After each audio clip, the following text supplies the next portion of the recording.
मदीने जा मिड़ई जबल तोखे सोना करे दिया ओ मुझा महबूब मुस्तफा ए मक्के जा काफर ए मक्के जा मुशरिक ए मक्के जा बुत परस्त इहे मिड़ई दौलत जा पूजारी हन ओ मुझा महबूब मुस्तफा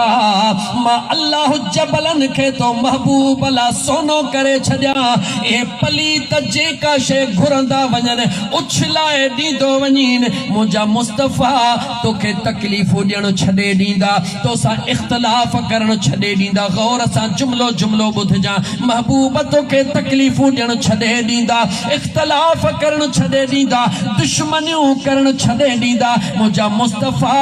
तुंहिंजे मथां काई तकलीफ़ कोन आणींदा पर जेकॾहिं मुझा महबूब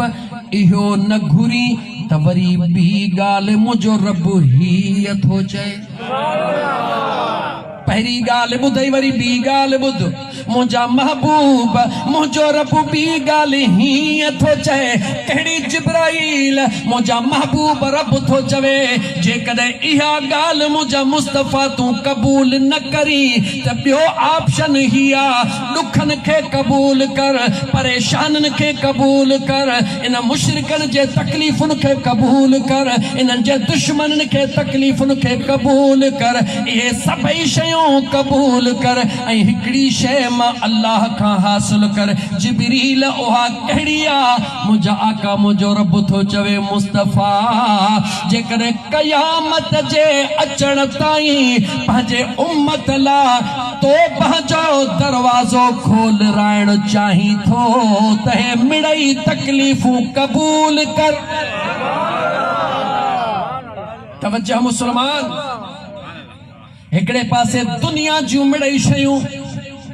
महबूब जेला एकड़े पासे दुनिया जूं मिड़ई तकलीफूं महबूब जेला लेकिन एवज़ में छा मिली रहियो आहे गुनहगार उम्मत ला क़यामत जे ॾींहुं अचण ताईं तौबह जो दरवाज़ो खुलण मुझे मुस्तफा जे अखड़िन में लुड़क लड़ी आया जिब्राइल गुलाम इएं तुंहिंजो कोन थियो हो अखियूं खोल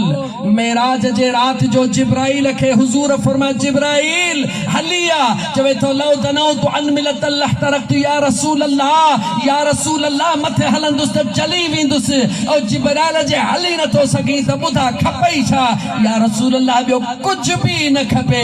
मैदाने महशर हुजे सिज नेज़े जे बराबर हुजे पुलिस रात तैयार हुजे मां जिब्राइल जा पर हुजन टुपण वारी तुझी गुनहगार उम्मत हुजे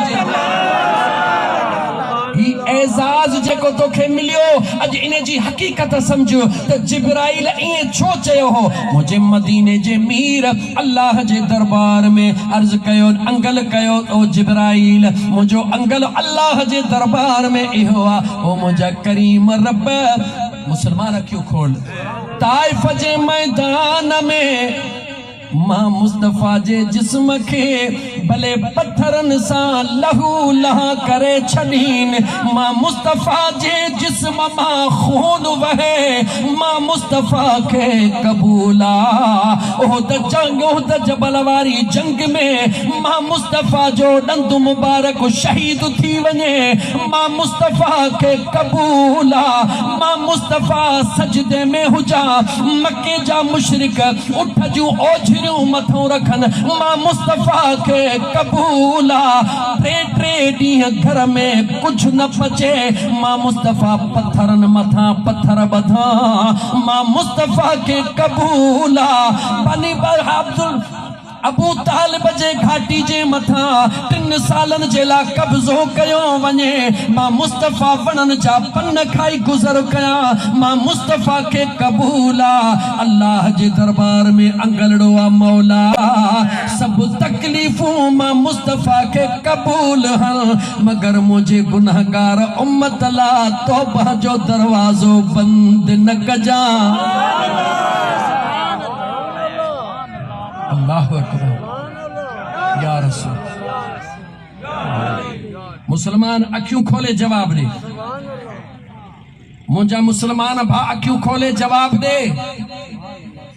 तो मुझे महबूब मुस्तफा मिड़ई मुश्किलातूं कबूल कयूं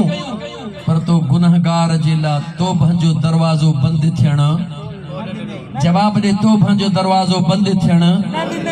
उन वफ़ादार महबूब जे लाइ अज तो वटि एतिरो बि टाइम कोन्हे जो हिकिड़ी तस्बीह दुरूद जी पढ़ी मुंहिंजे मुस्तफ़ा जे हुज़ूर में तोहफ़ो पेश करी